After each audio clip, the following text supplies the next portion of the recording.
எனக்கு உங்களோட இன்னொரு பக்கத்தை அறிமுகப்படுத்தினவங்க உங்க சந்தோஷத்தை அழிக்க நினைச்சவங்க இல்ல, என் சந்தோஷம் அழியாம இருக்கணும்னு துடிச்சவங்க.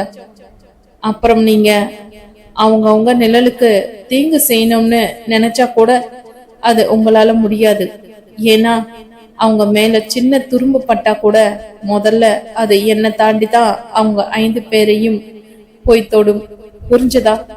வர்த்தனியின் முகம் இப்பொழுது எதையும் வெளிக்காட்டாத இரும்பண்ண இறுகி இருக்க, ஓ மை காட், அப்படின்னா என்னை பத்தின எல்லா விஷயத்தையும் உன்கிட்ட வந்து ஒப்பிச்சது உங்க அம்மா நம்ம கல்யாணத்துக்கு வரலையேன்னு யாரோ உன் ஃப்ரெண்ட்ஸ் 5 பேரை பத்தி புலம்பிக்கிட்டு இருந்தாங்களே, அவங்களா? அவங்க எல்லாரும் சென்னையில இருக்கிறதுனால சென்னையில நீ தனியா குடுத்தனம் போறத பத்தி கூட அவங்களுக்கு கவலை இல்லைன்னு எங்க அம்மா கிட்ட கூட சிரிச்சுக்கிட்டே ஏதோ சொல்லிக்கிட்டு இருந்தாங்களே. ஒரு பொண்ணுங்க என்னை பத்தின எல்லா டீட்டெயில்ஸையும் எப்படி கலெக்ட் பண்ணியிருப்பாங்க? ஒருவேளை டிடெக்டிவ் ஏஜென்ட் கிட்ட போய் இருப்பாங்களோ? ஏன் வர்த்தினி, என் மேல உள்ள கோபத்துலதான் அவங்க கல்யாணத்துக்கு கூட வரலையா? அதான் லாஸ்ட் 5 டேஸா என்கிட்ட போன் கூட பேசாம என்னை அவாய்ட் பண்ணியா? பதில் சொல்லு வர்த்தினி. ஐ எம் கரெக்ட் என கேட்டுவிட்டு அவள் பதிலுக்காய் அவள் முகம் பார்க்க, அவன் முகத்தை நேருக்கு நேர் சந்திக்கும் பிரியமில்லாமல் போல் முகத்தை வேறு பக்கம் திருப்பியவள், பொண்ணுங்கன்னா அவங்களால எதுவும் செய்ய முடியாதுன்னு நினைப்பா. நீங்க மாறவே போறதில்ல ஹரி. நீங்க கெஸ் பண்ணது எல்லாம் சரிதான். ஆனா ஒரே ஒரு விஷயத்துல மட்டும்தான் நீங்க சறுக்கிட்டீங்க. அவங்க 5 பேரும் பசங்க, பொண்ணுங்க இல்ல. எல்லோரும் உங்க சென்னை சிட்டில தான் ஜாப்ல இருக்காங்க. சொசைட்டி எதிர்பார்க்கிற எல்லா தகுதியும் இருக்கிற நல்ல பசங்க. வர்த்தினி அவர்களை பற்றி பேசுகையில் அவள் எதிர்பாராமலேயே அவர் குரல் நெகிழ்ந்தது. அதை கேட்டுக்கொண்டிருந்த ஹரியின் கை முஷ்டி இறுகியது. அவனுள் சற்று நேரம் மட்டுப்பட்டு இருந்த கொலைவெறி அவன் நாடி நரம்பு எங்கும் வியாபித்து அவனை மூடனாக்கியது. இது அவளுடைய தோழிகள் செயல் என்றாகி இருந்தால் கூட அதை மன்னித்து விட்டு இருப்பானோ என்னவோ. அவள் தோழர்கள் என்றவுடன் அவனுடைய தான் என்ற ஈகோ அவனுள் மீண்டும் எழுந்து, உன்னை விட வர்த்தினிக்கே வேறு சில முக்கியமானவர்களும் அவள் வாழ்வில் உண்டு போலவே என கைக்குட்டி சிரிக்க, அதுவரை அவளுடன் வாய்ப்போர் புரிந்து கொண்டிருந்தவன் வேகமாக எழுந்து அவளையும் எழுப்பி அவள் முகத்தை நொடிக்குள் அவன் அருகே கொண்டு வந்தான். வர்த்தினி விடுபட போராடாமல் உணர்ச்சிகள் துடைத்த வெற்று முகத்துடன் அவனை ஏறிட, வரு வரு, என்னை தவிர யாருக்கும் உன் அன்பு சொந்தம் இல்லடி. உன் மனசு உடம்பு எல்லாமே எனக்கு மட்டும்தான் சொந்தம். இனிமே இந்த உலகத்துல எனக்கு எல்லாமே நீ மட்டும்தான். நான் என்ன சொன்னேன்னு ஞாபகம் இருக்கா? உனக்கு தான் எல்லாம் ஞாபகம் இருக்குமே. உனக்கே என்னை பிடிக்கலனா கூட உன் கூட குடும்பம் நடத்துவேன். ஆனா நீ இல்லாத இந்த வாழ்க்கைய இனி நான் வாழவே மாட்டேன்னு சொன்னேன். ஞாபகம் இருக்கா? எனக்கு நீ வேணும்டி, என் வாழ்க்கை முழுக்க. அவன் பேசிக்கொண்டுதானே இருக்கிறான் என்று வர்த்தினி அவன் பிடிக்குள் அமைதியாய் நின்று கொண்டிருந்தாள். ஆனால் கடைசி வார்த்தையை உச்சரித்து முடித்தவன் வர்த்தினியின் இதழ்களை தன் இதழ்களால் மூர்க்கமாக சிறைப்பிடிக்க, வர்த்தினியின் மூளை ஒரு நிமிடம் சிந்திக்க மறந்து நிற்க, ஆனால் அவள் பெண்மை உணர்வுகள் தானாக அவனிடம் இருந்து விடுபட விரும்பி வர்த்தினி விலக முற்பட அவளின் எல்லா முயற்சியும் முறியடித்து அவளை அவன் அணைப்பிற்குள்ளேயே நிறுத்தி வைத்தான். வர்த்தினியின் உடல் நடுங்க தொடங்கவும் அவள் உடலின் வேர்வை 6 பெருக்கெடுத்து அவன் கைகளை நனைக்கவும் ஹரி விருப்பமே இல்லாமல் அவளிடமிருந்து தன் முகத்தை பிரித்தெடுக்க அவன் கரம் சற்றே நெகிழ்ந்ததும் வர்த்தினி அவனிடமிருந்து துள்ளி விலகினாள். இவ்வளவு நேரம் அவள் சுவாசம் தடைப்பட்டு இருக்க வேகமாய் ஆக்சிஜனை உள்ளே இழுத்தபடி மூச்சு திணறலோடு அவனை பார்த்து, என் விருப்பம் இல்லாம என்னை தொட்டான். இதுக்கு முன்னாடி பணத்துக்காக உங்க கூட சுத்தின பொண்ணுங்களுக்கும் எனக்கும் உங்க மனசுல ஒரே இடம்தான் கொடுத்திருக்கீங்கன்னு நான் முடிவு பண்ண வேண்டி வரும் மிஸ்டர் ஹரி. என்ன அப்படித்தானா? என்கிட்ட நீங்க பணம் கூட தர வேண்டாம். அதான் தாலிங்கிற பேர்ல வாழ்நாள் முழுக்க தேவையான அமௌண்ட் டெபாசிட் பண்ணிட்டீங்களே. அதை சொல்லி முடிக்கும் போது அவள் இதழ்களில் கசிந்த புன்னகை தோன்றி அவள் கண்களில் பரவுவதைக் கண்ட ஹரியின் இதயம் அடி வாங்கியது. அவன் அனுமதியின்றி அவன் கண்களில் நீர் திரள அவனுக்கு சற்று நேரம் பேசக்கூட வார்த்தை எழும்பவில்லை. அவனுக்கே கேட்காத குரலில், உன்னை போய் நான் என்ன வார்த்தை சொன்ன வர்த்தினி? உனக்கு இப்போ என்னடி வேணும்? நான் உன்னை தொடக்கூடாது அவ்வளவுதானே? இதுக்கு போய் எல்லாம் ஏண்டி பெரிய பெரிய வார்த்தையெல்லாம் பேசுற?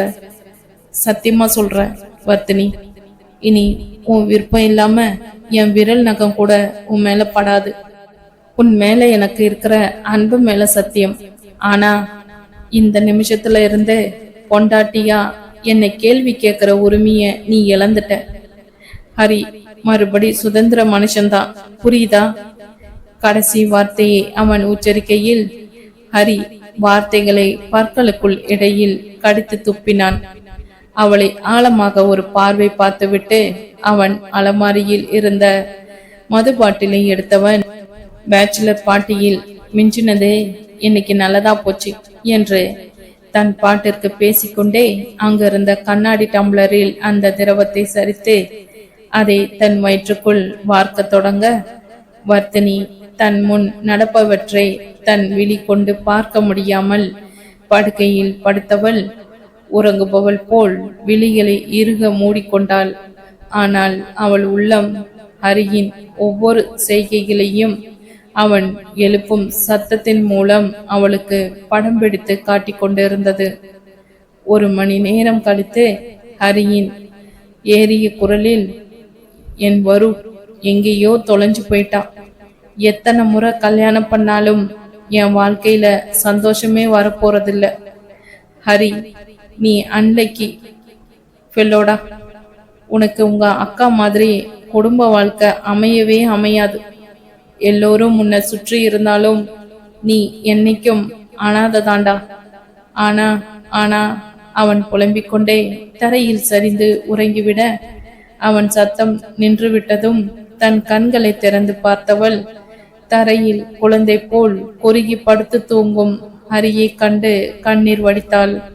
அவனுடன் தன் வாழ்க்கை தொடங்கிய முதல் நாளே மிக பெரும் போர்க்களத்தில் போராடி அயர்ந்த உணர்வை அவளுக்கு தர தன் கண்ணீர் துளிகளை துடைத்து கொண்டவள் அவள் நண்பன் வடித்த கண்ணீர் துளி படிந்த தன் கரத்தை உயர்த்தி பார்த்து கொண்டாள்.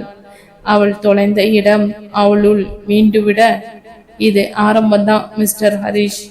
நீங்க படிக்க நான் எவ்வளவு பாடம் ரெடி பண்ணி வச்சிருக்கேன் என்று தன் மனதோடு கூறிக்கொண்டவள் மனதை ஒருமுகப்படுத்தி உறங்க தொடங்கினாள். அவள் கனவிலும் ஹரி வந்து, நான் அனாததானே என்று புலம்பும் காட்சி மீண்டும் மீண்டும் வந்து அவள் உறக்கத்தை களவாடி சென்றது. தடுத்து செல்லும் அந்த ரயில்வே போலவே வர்த்தினியின் உள்ளமும் இன்னும் 1 மணி நேரத்தில் நடக்கப் போகும் நிகழ்வுகளை எண்ணி தடுத்து கொண்டிருந்தது. ஆம், வர்த்தினி அவளும் ஹரியும் சந்திக்க காரணமான ஏற்காடு எக்ஸ்பிரஸ் ரயிலில் இனி தன் வாழ்விடமாக போகும் சென்னை நோக்கிய பயணத்தில் இருந்தாள். அவளுடன் அவள் மாமனார், மாமியார், அவள் அம்மா, தங்கைகள் கூடவே ஹரியும் பிரயாணித்துக் கொண்டிருந்தனர். ஹரி அவர்கள் குடும்பத்திற்கு என ஏசி கோச் புக் செய்திருந்தான். இங்கே மற்ற பிரயாணிகள் உரையாடலோ ஜன்னல் ஓரம் வகை வகையாய் பொருள் விற்கும் மனித தலைகளையோ காண முடியவில்லை. ஹரி தன் இருபுறமும் தன் மச்சினிச்சிகளை அமர வைத்துக் கொண்டு தன் அலைபேசியில் இதுவரை அவன் சேகரித்து வைத்திருந்த நகைச்சுவை வீடியோக்களை போட்டு காட்டி இருவரையும் சிரிக்க வைத்துக் கொண்டே வந்து கொண்டிருந்தான்.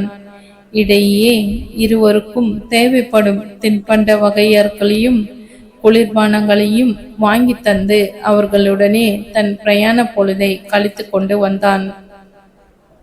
இந்த புறம் தாமரை, லலிதா இருவரும் தங்கத்துரை சொன்ன அவரின் கல்லூரி கதைகளை கேட்டபடியே தங்கள் பொழுதை நகர்த்தி கொண்டு வந்தனர்.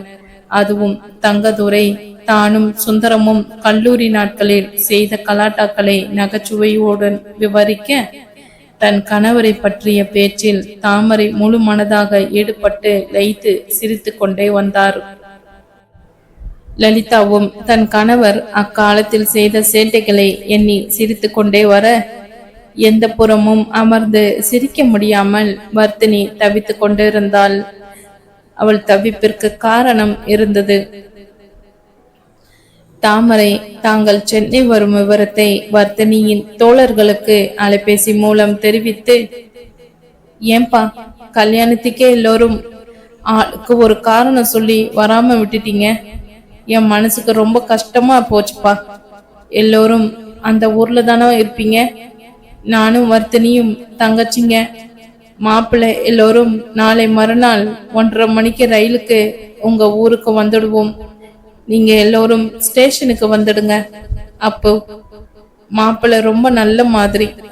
நீங்க வந்தீங்கன்னா எல்லோரும் சேர்ந்து வர்த்தினி வாழ போற வீட்டை போய் பார்த்துட்டு அப்படியே ஒரு வாய் சாப்பிட்டுட்டு பறவு உங்க சொல்லிய பார்க்க போகலாம். என்ன நான் சொல்றது, நீங்க எல்லாம் கல்யாணத்துக்கு வரவே இல்லைன்னு வர்த்தினி ரொம்ப வருத்தப்பட்டுச்சு. தாயா பிள்ளையா பழகிட்டு நாங்க விசனப்பட்டு நினைப்ப எல்லாம் ஓடி ஓடி வந்தீங்க. தடவை எங்க வீட்டுல ஒரு நல்ல காரியம் நடந்திருக்கு. நீங்க வராதது எனக்கு என்னமோ மனசு சரியில்லைப்பா.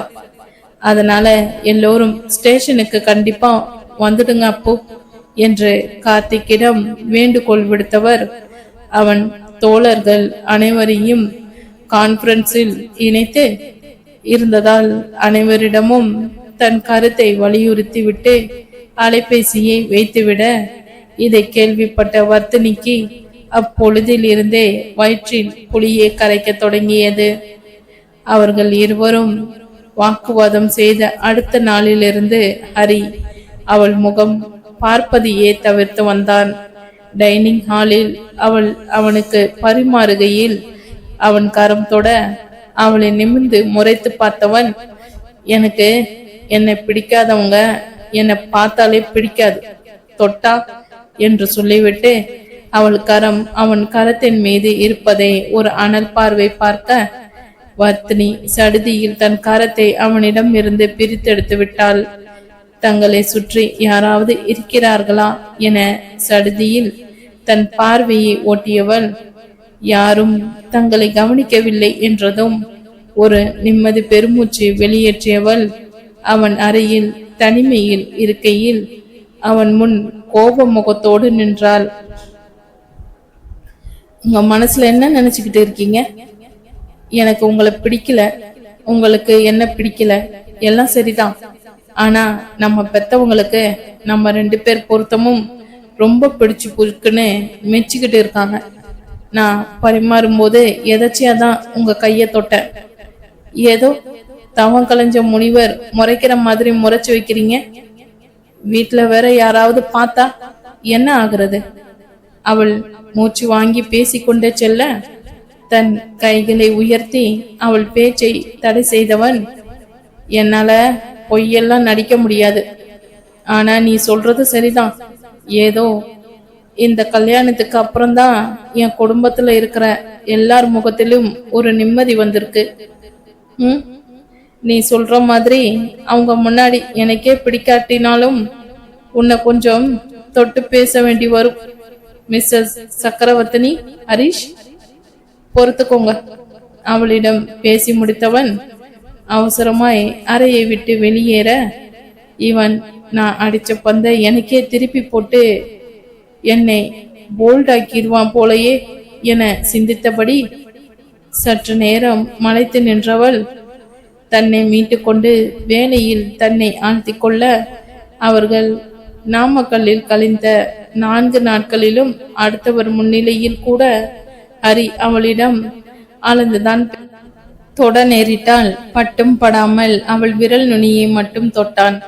தாமரை இதற்கும் மாப்பிள்ளை மிகவும் நாகரிகமானவர் என மனதிற்குள் மகிழ்ந்து போக, வர்த்தினி இவன் அதிரடி மாற்றத்தில் திகைத்தாலும் இதையும் சமாளிப்போம், அவன் கோபத்தை தூண்ட இனி வேறு எந்த வழிகளை கையாளலாம் என அவள் யோசித்து கொண்டு இருக்கையில் தாமரை அவனை கொலைவெறி கொள்ள வைக்கும் செயலை செய்து வைத்துவிட்டு அதை பற்றிய பின் விளைவுகளை பற்றி சிறிதும் அறியாமல் இந்த விஷயத்தை கேட்டால் மகள் மிகவும் மகிழ்ச்சி அடைவாள் என எண்ணி வர்த்தினியின் நண்பர்களை ஸ்டேஷனில் வர சொல்லி இருப்பதை ஓடும் ரயிலில் மகளிடம் பகிர்ந்து கொள்ள வர்த்தினி மனதில் பயம் சூழத் தொடங்கியது. தற்சமயம் ஹரி அவள் நண்பர்களின் பேரில் கோபமாய் இருப்பது அவள் அறிந்த விஷயமே. அவளின் நண்பர்களும் ஹரியின் மேல் கோபத்தில் இருப்பார்கள் என்பது நிச்சயம். இரு தரப்பும் நேருக்கு நேர் சந்தித்து கொண்டால் வர்த்தினி அடுத்து என்ன செய்வது என அறியாமல் திகைத்து நின்றாள். தாய் வர சொல்லி இருப்பவர்களை அவள் வர வேண்டாம் என சொல்ல முடியாது. ஹரியிடம் இதை பற்றி பேசலாம் என்றால் அவளுக்கு அதில் சற்றும் விருப்பமில்லை. சிந்தித்து சிந்தித்து அவள் மூளை சோர்வடைய, வர்த்தினி இனி நடப்பது நடக்கட்டும் என தன் விழிகளை மூடிக்கொண்டு உறங்குபவள் போல் தன் இருக்கையில் சாய்ந்து கொண்டாள். கார்த்திக்கின் அறையில் அவன் நண்பர்கள் பட்டாளம் கூடியிருந்தது. நீ என்ன சொன்னாலும் சரி கார்த்திக், என்னால வர்த்தினியை பார்க்க ஸ்டேஷன் எல்லாம் வர முடியாது. எனக்கு இருக்கிற கோபத்துக்கு அவளை 4 அறை அரைஞ்சாலும் அரைஞ்சிடுவேன். நாதன் கத்திக்கொண்டே இருக்க, நந்துவோ நாம இப்ப போனா தேவையில்லாம ஏதாவது சீன் கிரியேட் ஆகும் கார்த்திக், ஜஸ்ட் அவாய்ட் இட் என தன்மையாக நிலவரத்தை எடுத்துரைக்க, யார் போனாலும் போங்க, என்னால எல்லாம் வர முடியாது. வர்த்தினிய அவனோட ஜோடியா பாக்குற தெம்பு எனக்கு இல்ல என சந்தோஷ் தன் வருத்தம் தொய்ந்த குரலில் உரைக்க, தீபன் வழக்கம் போல் அமைதியாயிருந்தான். அனைவரும் அமைதியாகிவிட தன் தொண்டையை செருமிக் கொண்ட கார்த்திக், வர்த்தினி அம்மா போன் பேசும்போது எல்லாம் பூம்பும் மாடு மாதிரி வரோமா, கண்டிப்பா நாங்க இத கூட செய்ய மாட்டோமா அப்படின்னு ஆளாளுக்கு பக்கம் பக்கமா டைலாக் பேசினதா எனக்கு ஞாபகம். இன்னைக்கு இல்லனா நாளைக்கு, நாளைக்கு இல்லனா அடுத்த மாசம் நாம் இதே சேம் நிலைமைய ஃபேஸ் பண்ணி தான் ஆகணும். ஏன் சந்தோஷ், நெக்ஸ்ட் மந்த் நடக்க போற உன் கல்யாணத்துக்கு நீ வர்த்தினிய இன்வைட் பண்ண போறது இல்லையா? இல்ல எல்லோரும் சேர்ந்து அவளையும் அவன் நட்பையும் சேர்த்து தலைமுழிக்கிடலாம்னு யோசிக்கிறீங்களா? நம்ம ஃப்ரெண்டு நல்லா இருக்கிறப்போ அவ கூட இருக்கிறோமோ இல்லையோ, அவ வருத்தத்துல இருக்கிறப்போ கண்டிப்பா அவளுக்கு நம்ம சப்போர்ட் தேவை. அப்புறம் இன்னொரு விஷயம், அந்த ஹரி நல்ல உறவு கெட்ட உறவு, அவர் இப்போ வர்த்தினியோட ஹஸ்பண்ட். மனசுல முடியாட்டும் அட்லீஸ்ட் வார்த்தையிலாவது அவருக்கு ரெஸ்பெக்ட் கொடுங்க. ஓகே, ட்ரெயின் இன்னும் 1/2 மணி நேரத்துல ஸ்டேஷன் ரீச் ஆயிடும். தீப், நீ போய் காரை ஸ்டார்ட் பண்ணு. வர்த்தினி ஃப்ரெண்ட்ஷிப்புக்கு மரியாதை கொடுக்கறவங்க இன்னும் 5 மினிட்ஸ்ல கார்ல இருக்கட்டும், அவங்களோட நாம ஸ்டேஷன் போவோம். கார்த்திக் சொல்லிவிட்டு காரை நோக்கி நடக்க, அவன் குறிப்பிட்ட 5 நிமிடத்திற்கு முன்னே அனைவரும் காரில் பிரசன்னமாகிவிட, கார்த்திக்கின் உதட்டில் பூத்த புன்னகை அடுத்த நடக்க போகும் நிகழ்வுகளை எண்ணி அவன் உதட்டிலேயே உறைந்தது. சென்னை சென்ட்ரல் ரயில்வே ஸ்டேஷனில் வர்த்தினியின் குடும்பம் இறங்கி கொண்டிருந்தது. தங்கதுரை ஹரியிடம், ஏன்பா வீட்டுக்கு போறதுக்கு கார் டாக்ஸி புக் பண்ணியிருக்கல என வினவ, இல்லப்பா, வைகுந்த் இன்னும் 10 நிமிஷத்துல என் காரோட நம்மளை பிக்கப் பண்ண வந்துடுவான் என பேசிக்கொண்டே இருந்தவன் இரு கைகளிலும் லக்கேஜ்களை தூக்கி கொண்டு பிளாட்பாரத்தை விட்டு வெளியேறி கூட்டத்தில் எங்கேனும் வைகுந்தின் முகம் தெரிகிறதா என தேட சற்று தொலைவில் 5 இளைஞர்கள் தங்களை நோக்கி வருவதைக் கண்டவன் முகம் ஒரு நொடி சுருங்கியது.